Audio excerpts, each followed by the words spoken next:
ہاں جی، السلام علیکم ویورز۔ کل ہم نے ایک ویڈیو پوسٹ کی تھی پاکستان کی مشہور اداکارہ حمیرہ اصغر علی کی موت کے بارے میں۔ اس وقت ابتدائی تفصیلات سامنے آ رہی تھیں، جیسے سوشل میڈیا پہ چل رہا تھا ہم نے آپ سے شیئر کی،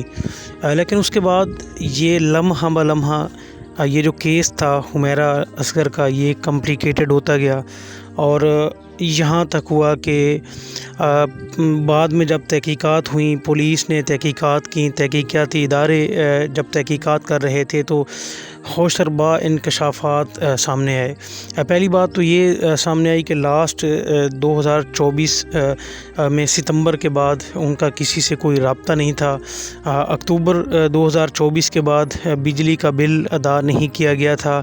اور اس کے بعد ان کے گھر کی بجلی تک بھی بند کر دی گئی تھی۔ دیکھیں، ایک اتنا فیمس اداکارہ، جو ظاہری بات ہے اس کے شوبز کے لوگ بھی جانتے ہوں گے۔ ابھی کچھ دیر پہلے ایک اور انٹرویو میری نظروں سے گزرا، جو کہ اور مزید حیران کن تھا کہ ان کی بھابھی مبینہ طور پر وہ سامنے آئی ہیں، اور ایک نجی ٹی وی کو انہوں نے انٹرویو دیتے ہوئے یہ انکشاف کیا ہے کہ لاسٹ ٹائم اگست میں 2024 کے اگست میں وہ لاہور اپنے گھر اپنی والدہ کے پاس آئی تھیں۔ اور ویورز، یہاں پہ یہ بات بھی قابل ذکر ہے کہ وہ والدہ کو باقاعدہ طور پہ منتھلی جیب خرچ بھی بھیجتی رہا کرتی تھیں۔ باقی گھر والوں کے ساتھ ان کا ناراضگی تھی، لیکن اپنی والدہ کو وہ باقاعدہ طور پہ خرچہ بھیجا کرتی تھیں۔ تو پچھلے سال اگست میں جب وہ واپس آئی تھیں، اپنے گھر آئیں، اور اس کے بعد 1-2 ماہ رہنے کے بعد جب واپس گئیں تو ان کی بھابھی کی طرف سے یہ انکشاف کیا گیا ہے کہ انہوں نے کچھ عرصہ بعد 1 ماہ بعد ستمبر اکتوبر کی وہ بات کر رہی ہیں کہ انہوں نے رابطہ کیا اپنی والدہ سے، اور اپنی والدہ کو یہ کہا کہ مجھے یہاں پہ کچھ پیسوں کی ضرورت ہے اور میں پریشان ہوں۔ ویورز، یہاں پہ یہ چیز ضرور قابل ذکر ہے اور سوچنے والی بات ہے کہ وہ حمیرہ اصغر علی جو اپنی والدہ کو سپورٹ کرتی رہی، ہر ماہ کا خرچہ ان کا باقاعدہ طور پہ بھیجنا اور ساری چیزیں کرتی رہی، لیکن ان کی والدہ نے اس وقت انہیں ریفیوز کر دیا اور یہ کہا کہ ہمارے پاس پیسے نہیں ہیں۔ اور پھر وقت کی نزاکت دیکھیے کہ یہاں تک بھی اس نے اپنی والدہ کو بتا دیا کہ آج کے بعد پھر میرا یہ نمبر بند ہوگا، اور ایک اور نمبر انہوں نے دیا کہ اس نمبر سے میرا آپ سے رابطہ ہوتا رہے گا، لیکن چند دنوں کے بعد وہ نمبر بھی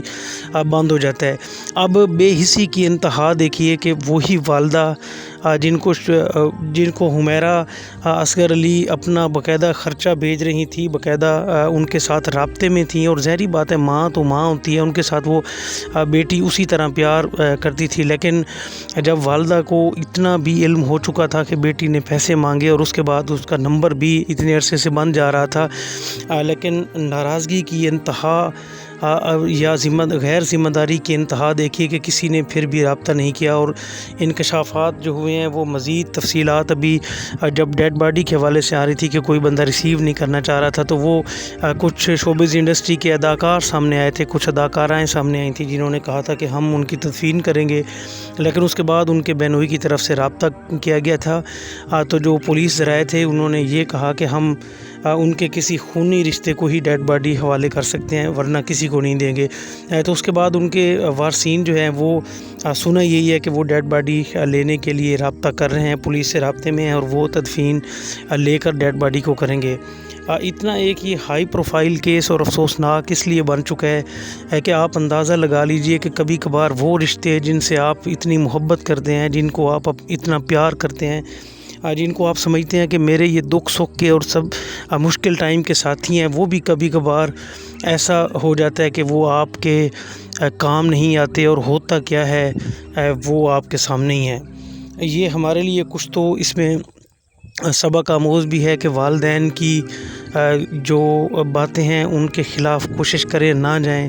اور یہ وہ دور اور وہ زمانہ نہیں رہا کہ آپ اکیلے جا کے رہیں، اور فلم انڈسٹری میں رہیں یا جہاں بھی رہیں، لیکن آپ اکیلے رہنا بالکل مناسب نہیں ہے۔ جناب، یہ ایک مختصر سی ویڈیو تھی، ابھی تک تدفین ان کی نہیں ہوئی، انشاءاللہ مزید اپڈیٹس جیسے ہی آئیں گی تو وہ بھی آپ کے ساتھ شیئر کی جائیں گی۔ شکریہ۔